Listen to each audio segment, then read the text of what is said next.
সকাল সকাল ঘুম থেকে উঠে কিন্তু দেখো আমরা রেডি হয়ে নিচ্ছি। আজকে যাব আমাদের ফিস্ট তো আছে, কারণ তোমাদেরকে আগের ভিডিওতেই বলেছি আমাদের আজকে একটা বড় ফিস্ট আছে। তো চলো সেটাই তোমাদেরকে দেখাই। তো দেখো এখানে কিন্তু সমস্ত জিনিস হচ্ছে টোটোতে তোলা হচ্ছে। আর আমাদের এই ইসলামপুরে এসেছি বহরমপুর থেকে, তো এখান থেকে মোটামুটি কাছেই। তো দেখো আমরা হেঁটে হেঁটেই চলে যাচ্ছি আর মালপত্র টোটোতে পাঠিয়ে পিকনিক স্পটে চলে এসেছি। আর এদিকে দেখো ক্যান্ডিডেট হাত দিচ্ছে। দিদি দিদি সামনে দেখাও, সামনে একবার একবার। এই যে জায়গাটা পরিষ্কার করে নিচ্ছি, কারণ এর আগেও অনেক এখানে পিকনিক হয়েছে। এরপর দেখো 17 ইঞ্চিটা পেতে নিচ্ছি, আর পেতে নিয়েই আমরা তাড়াতাড়ি করে আটা আর আলু এখানে কেটে নেওয়া হচ্ছে, কারণ সকালের টিফিনে আটা মেখে নেওয়া হচ্ছে, আলু কেটে নেওয়া হচ্ছে। আর হচ্ছে সকালের টিফিনে আমাদের এটাই হবে, লুচি আর আলুর তরকারির সঙ্গে মিষ্টি। তো আমরা সবাই মিলে হাতে পাতে ঝটাঝট করে কাজগুলো সেরে নিচ্ছি, কারণ এই অনেকগুলো লুচি হবে, লুচি হওয়ার পর আবার দুপুরে রান্নাও হবে, তার জন্য সবাই মিলে করে নিচ্ছি। আর এদিকে দেখো আলুর তরকারিটাও বসিয়ে দেওয়া হয়ে গেছে, আর আলুর তরকারিটা মোটামুটি হওয়ার মধ্যেও ফুটে গেছে। তো আটা মেখে দেখো লেচি কেটেও নিলাম, দিয়ে এবার আস্তে আস্তে আমরা বেলবো আর ভাজবো। লুচিগুলো কিন্তু ফুলকো ফুলকো হয়েছে, বেশ ভালোই লাগছিল দেখতে।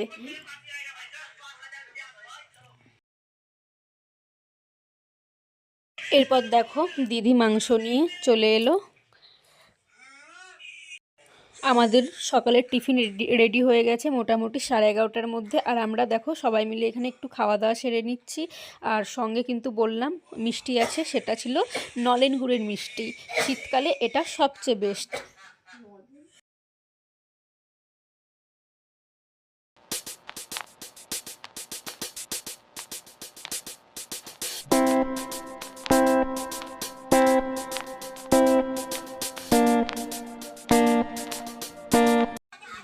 টিফিন করে নেওয়ার পর দেখো এদিকে চলছে ফটো তুলাতুলি, আর দুপুরের জন্য হচ্ছে আলু ফুলকপির তরকারি রান্না করা হচ্ছে। আমরা যেখানে পিকনিক করছি তার পাশে দেখো নদী আছে, তো আমরা ঘুরতে চলে এলাম নদীর ধারে, কারণ সচরাচর বহরমপুর সাইডে নদী বলে সেরকম কিছুই নেই। আর গঙ্গা আছে, আমাদের তো যাওয়াই হয় না। এই যে নদী, আর নদীর পাড়ে দেখো কত সর্ষে ভুঁই, আর এই দেখো সাদা বালি। এইসব জায়গাগুলো কিন্তু বেশ ভালোই লাগে। অনেকে স্নান করছে নদীতে, দেখো কি হারে স্নান করছে। একটু ইয়ে থাকলে বলে একটু গরম জল ভালো হতো জানিস। দাদা দিচ্ছি। হ্যাঁ কেউ কি সালাদে কি লেবু খাবে না? লেবুর মধ্যে কি না না লেবু খাবে সালাদে। দাদা দিচ্ছি। আর দিস না দিস না দিস না দিস না দিস না।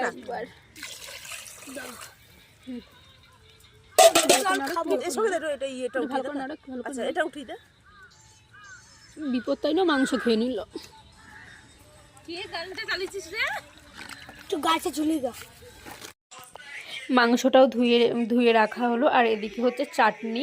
আমাদের মেনুতে আছে সাদা ভাত, মাংস, আর হচ্ছে আলু ফুলকপির তরকারি, চাটনি, মিষ্টি।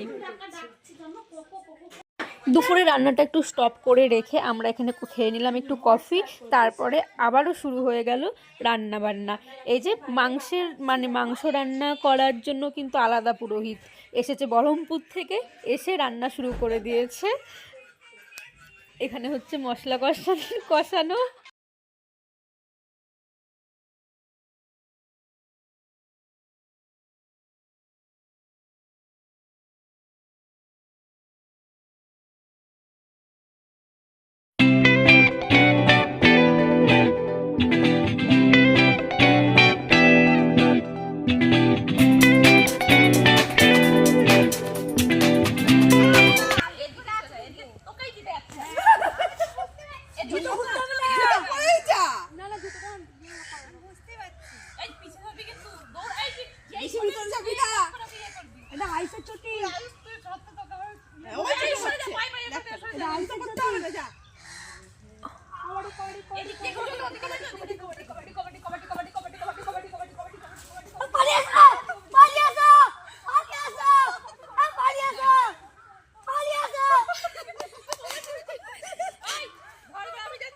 দাঁড়া আমি যাবো, ধরবো ধরবো মামিকে ইকে।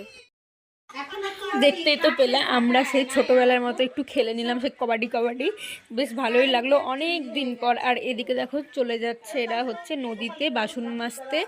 আর এই যে এই দাদারাও গেছিলো নদীতে স্নান করতে, তো সেখান থেকেও একদম জল নিয়ে চলে এলো, পরে আবার বাসন টাসন মাজা হবে তার জন্য।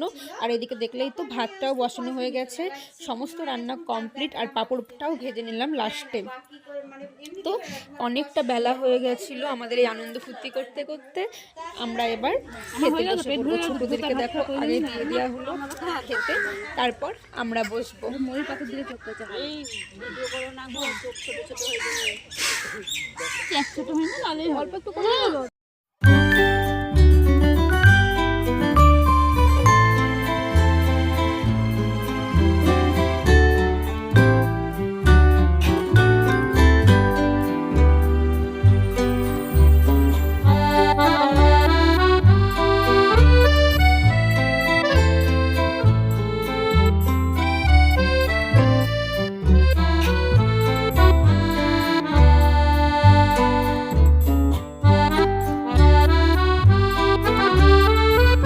আমরা ফিস্ট সেরে বাড়ি চলে এসেছি, তো দেখো চেঞ্জ করে নিলাম। তো বন্ধুরা